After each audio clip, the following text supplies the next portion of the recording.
জুবিন গাৰ্গদেৱৰ জন্মদিনৰ দিনাই মুক্তি পাব লগা ছবি 18 নৱেম্বৰ। জুবিন গাৰ্গদেৱক শ্ৰদ্ধা জনাই নিৰ্মাণ হোৱা ছবিখনত আপোনালোকে বিচাৰি পাব জুবিন দাক। খুব ভাল লগা কাহিনীৰে নিৰ্মাণ হোৱা 18 নৱেম্বৰত জুবিন দাৰ কণ্ঠৰ গীত থাকিব। উল্লেখনীয় যে এই 18 নৱেম্বৰৰ উদ্যোগত আৰু সদৌ অসম জুবিন ফেন ক্লাবৰ সহযোগত নিৰ্মিত বহু কেইখন দূৰদৰ্শন ধাৰাবাহিক আৰু জুবিন গাৰ্গ অভিনীত ছবি ৰাজনীতিৰ পৰিচালক মনজিৎ শৰ্মাৰ পৰিচালিত 18 নৱেম্বৰৰ এক বৰ্ণাঢ্য প্ৰয়াস জুবিন গীত। জুবিন গাৰ্গৰ গীতৰ আধাৰত সদৌ অসম ভিত্তিত গীতৰ প্ৰতিযোগিতা প্ৰায় কেইবাখনো জিলাতে সম্পন্ন হ'ব। যোৰহাটত সফলতাৰে জুবিন গীত শীৰ্ষক প্ৰতিযোগিতাখনি সম্পন্ন হৈ যায়।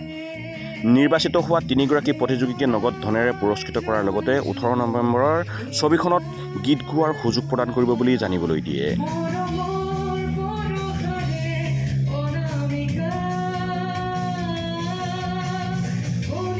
নিউজ ডেস্ক ৰিপোৰ্ট, খবৰ গোলাঘাট।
মাতটো শব্দটো বুজি পায়। বাকী ভাল, ধুনীয়া গাইছা, বৰ্ডে গাইছা, গান শিকি আছা, মানে ক্লাছিকেল শিকিছা, প্ৰেক্টিছ কমপ্লিট কৰা হয় নাই?